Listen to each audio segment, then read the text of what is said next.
जंगल में एक विशाल झील के पास एक बूढ़ा सारस रहता था। वह कमजोर हो रहा था क्योंकि वहाँ कोई भी मछली पकड़ने में असमर्थ था। एक दिन वह झील के किनारे खड़ा हो गया और रोने लगा। एक युवा केकड़े को सारस के लिए खेद हुआ और उसने पूछा कि तुम मछलियाँ पकड़ने की कोशिश करने के बजाय रो क्यों रहे हो? सारस ने उत्तर दिया कि मैंने मरते दम तक उपवास करने का वचन लिया है। मैं अब मछलियों का शिकार नहीं करूंगा। केकड़ा उत्सुक था। सारस दुखी स्वर में बोला, यदि आप संसार त्यागने की योजना बना रहे हैं तो रो क्यों रहे हैं? सारस ने कहा, मैंने एक भविष्यवाणी सुनी है कि 12 वर्ष तक बारिश नहीं होगी, झील सूख जाएगी और झील में रहने वाली सभी मछलियां मर जाएंगी। केकड़ा चिंतित होकर तुरंत झील में छलांग मारी और यह खबर मछलियों को बताई। मछलियाँ घबरा गई। मछलियाँ केकड़े के साथ सारस के पास गई। उन सभी ने सारस से उपाय योजने की गुजारिश की। सारस ने उन्हें भरोसा दिलाया कि घबराने की कोई जरूरत नहीं है। दूर देश में एक विशाल झील है। 24 साल तक बारिश न होने पर भी यहाँ नहीं सूखेगा। मैं तुम्हें एक एक करके उस झील तक पहुँचा सकता हूँ। मछलियों ने सारस से विशाल झील तक ले जाने का अनुरोध किया। सारस अपनी दुष्ट योजना में सफल हो गया।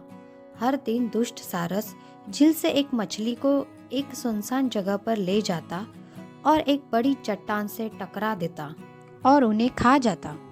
मछली खाने के बाद सारस झील में लौट आता और झूठी कहानियां सुनाता। मछलियां अपने नए घर में बहुत खुश है। हर कोई खूबसूरत झील पर जाने के लिए उत्सुक था। एक दिन केकड़े ने सारस से शिकायत कर दी, आप हमेशा मछलियों को ही नई झील में ले जाते हैं।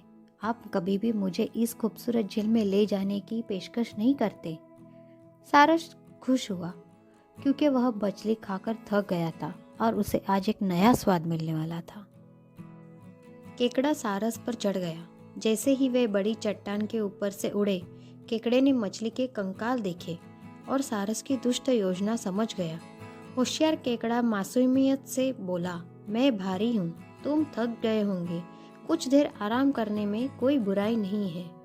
आत्मविश्वासी सारस को यकीन था कि उड़ते समय केकड़ा उससे बच नहीं पाएगा। वह दुष्टता पूर्वक हंसा और कहा, मूर्ख, वहाँ कोई झील नहीं है।